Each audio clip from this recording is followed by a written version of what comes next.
If you had a book that you wrote, not someone wrote it for you, what would it be called? Belief. Like belief or? Belief in yourself, belief in life. You know, I'm going to take you back to when I was 29 years old. Okay?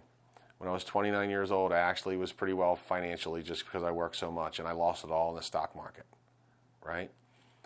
And when I lost it all in the stock market, I cried that day. Oh, it was hurtful. It was a process of a month of Sun Microsystems going from 9 to 2, and Cisco Systems going, which I should have never even been a part of, right? Because I didn't understand it enough. I had someone else manage my money, but it was okay. So I lost all my money. But the next day I woke up, I walked like a millionaire. I had the belief that someday that I was going to be successful. Now, if we're saying success is compared to money, right? Because I don't want anyone going, oh, success isn't just about money. Well, you know, and I hate the person that says, you know, you don't need money to be happy. Well, it makes it a whole lot easier, okay? Give me a broke person, give me somebody with money. There's two different things.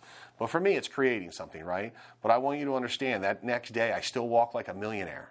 And I used to go to meetings, and I would walk into that room like a millionaire. I would walk into that room like I was the man, because I knew I was going to be there. And I'm telling you, that was a big help for me. Mm-hmm. Now, in my middle 30s, when I was struggling a little bit, the next day I would feel guilty.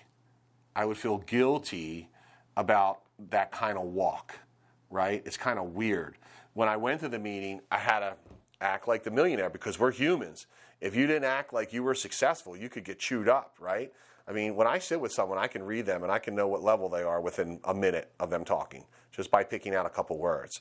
But my point is, when I lost it all, the next day I woke up, I believed that I was a successful business owner that was a millionaire. Mm. And I'm telling you, I just believe. And some people, when we were struggling, people said, the only reason we hung with you because you had so much belief in where we were going, right? That we were going to get to. I knew it was. But man, was it hard. 8 years ago, when's it going to happen for me? When's it going to happen for me? Stressful, but it's a hockey stick, right? It's that hockey stick. Up and down, up and down. Whoa, oh, man, up, down. And then all of a sudden, when you got the ethics and you got the character and you help people and you take care of people, it starts to go up. And then it starts to accelerate. And momentum is the greatest thing we can have in our life. Whenever you get the mo, you got to run with that momentum. Mo, baby, mo, momentum. And then you got to attack and keep going and keep pushing. And that's the other problem with entrepreneurs. They start getting a little bit of success, right? And they drop off. They think they can take a month off. They think they can go buy a real expensive car. And it takes them down into debt. And then they got to fight harder.